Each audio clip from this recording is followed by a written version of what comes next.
Hello everyone, today we are honored to present Turkey. The turkey is not a bird we're gonna eat on Thanksgiving, but a country we'd like to visit for a holiday or so. So first of all, let me introduce my teammates. This is Hamsan Han, this is Ada, and this is Max. Yeah. Okay. So let's start. Because this is a presentation for investors, so we're gonna propose our two recommendations in the beginning. So rule number one, it is like Turkish people is very relationship oriented. Rule number two, they prefer indirect communications. So when you're doing business with Turkish people, keep these two rules in mind. And then let's start our details. This is our table of contents. As you can see, we're gonna have a background introduction, which is the story write up in our final paper. We can read later. And then we're gonna introduce the country, then the business culture, then also some highlights from cultural perspectives. And in the end, our group mates will also analyze herself with the Turkey culture, and we're gonna write up with the tips from local. So let's go to the country overview, which is, as you can see in the photo, this is a very famous mosque. I remember correctly, it should be Ulu Mosque in Istanbul.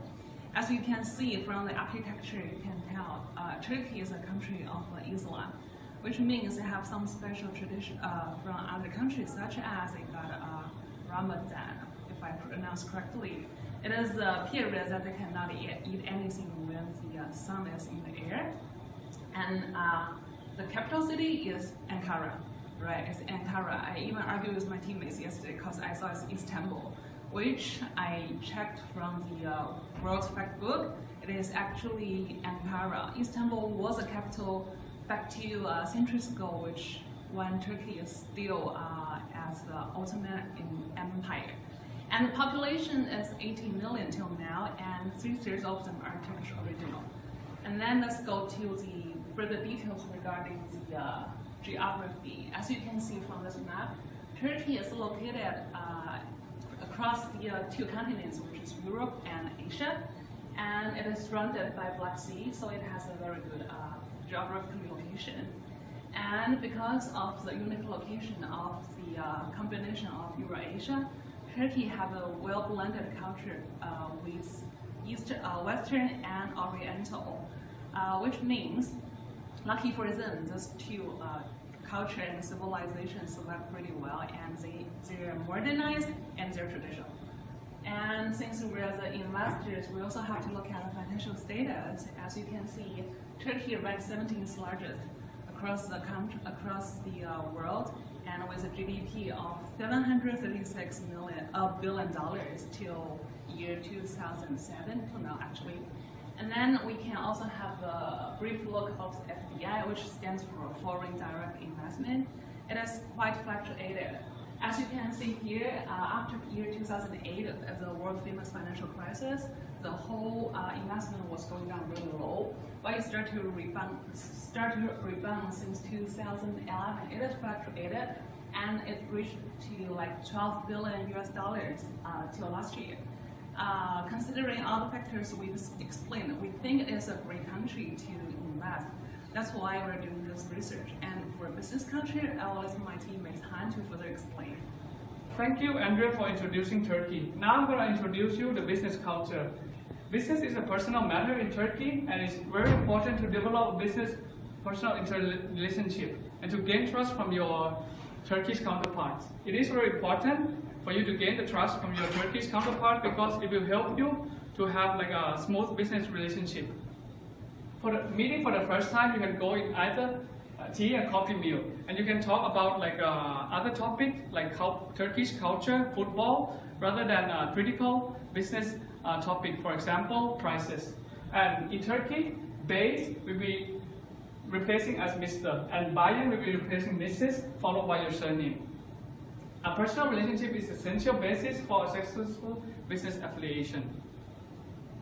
So shaking hand is in Turkey is the same as in other countries. But in Turkish business culture, good friends and family members kiss each other on the cheek. So secondly, we will follow on when you are reaching a business dinner. Sharing the bills in Turkey is an alien culture, and it's not supposed to do. It's either your host will pay for you or you pay for the host. So the best way to do is to invite your host for the next meal in a restaurant of your choice. Next, please. So in cultural, the main religion in Turkey is Islam. The majority of Turkish people are Muslim. Due to the unique location of Turkey, Islam in Turkey has different from other regions. For example, as you can see in the pictures above, two women are not dressing in the same way. Because women in Turkey are not bound by law to wear full length clothes and head covering, as in like other Muslim countries, as in, for example, Saudi Arabia.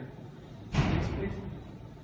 So in cultural perspective and value relationship, Turkish people value a lot personal relationship. So in order to have a smooth business relationship, it is very important for you to develop a solid relationship. Time punctuality. We expect that Turkish people are flexible about the time. So when you are doing the business with them, you cannot like decide about the time as you are deciding as with Japanese people. In family and work, as a foreign manager, you have to understand that Turkish people, they put priority of the family before the work. So it is important for you to keep enough support and understanding and group and individual relationship. Turkish people value the same as group goal and individual goal as important. So it is very important for you to understand this and do understand and support with the right motivation, incentives to achieve the goal of the company. And next we'll be moving to other parts, and I'll let her take the other parts. Thank you. Thank you, Pan, and hello everyone. Now I'm going to continue with the profile comparison. You see, this chart here is the snapshot of the profile comparison between our team member and that of China and also Turkey. You see, in our team, Andrew, Max, and me are Chinese, and Han is from Thailand. So basically, we are an Asian team, and we Asian people tend to have a lot of characteristics and values in common.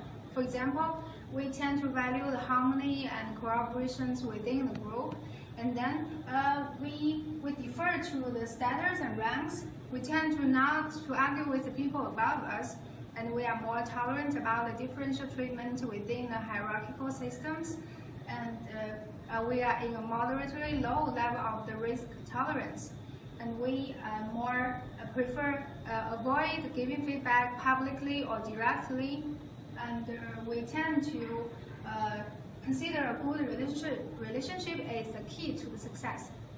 So thank you. So this is why the most of the profile points are located in the right half of the chart. The next, please. The next, here our team chose me as an example to further analyze how a specific person should do to be successful in doing business in Turkey. You see from this chart, you can tell that actually I have sort of advantages in fitting in the Turkish culture because I have two dimensions here quite close. One is egalitarianism versus status, another is direct versus indirect. And this one actually overlaps. You see, but here's more that I need to adapt to. One of them is the dimension of risk and certainty. Me, like most of the Chinese, I am risk adverse, and I tend to acquire as much information as possible before I make any decisions.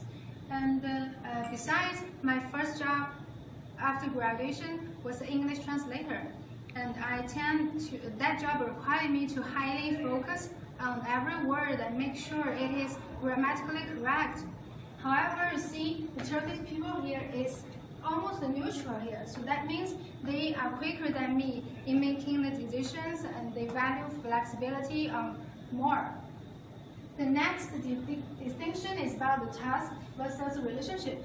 You can see that I am highly task-oriented and really straightforward with my opinions, disagreement, and this also has a close relationship with my second job as the procurement assistant in a U.S. company.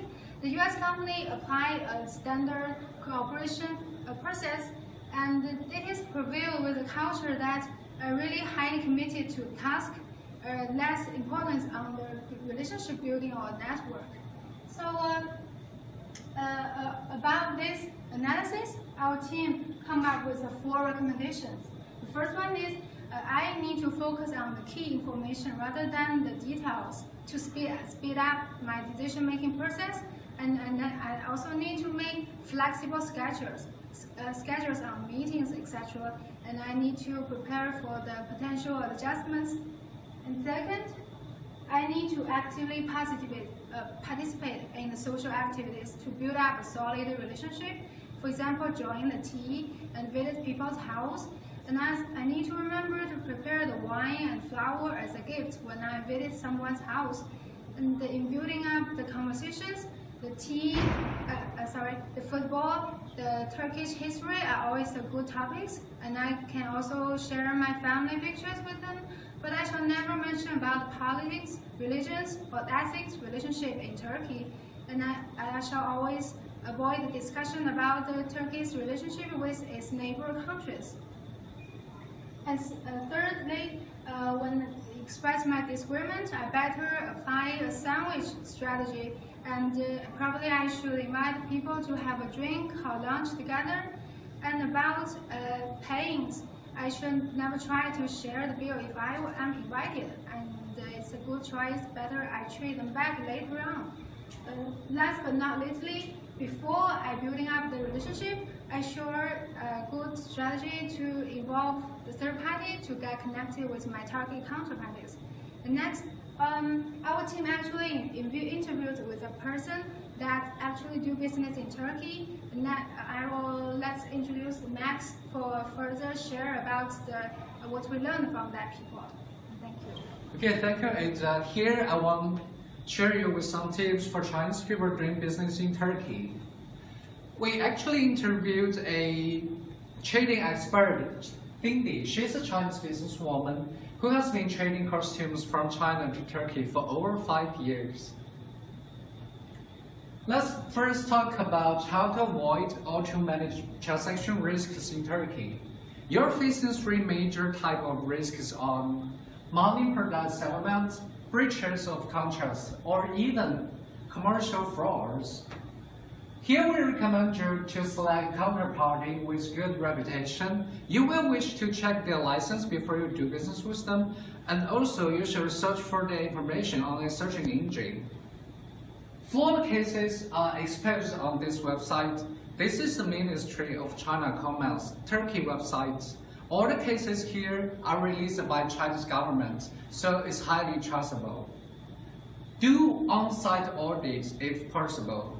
No information is more reliable than your own knowledge, and making clear statement in contracts is a must, especially duties and penalties, when and how to make settlements. Last but not least, you should be careful with exaggerated promises. It is common for Turkish people to make exaggerated promises in order to close a deal, but unless those promises are settled in a contract, do not easily trust them. It's a trick.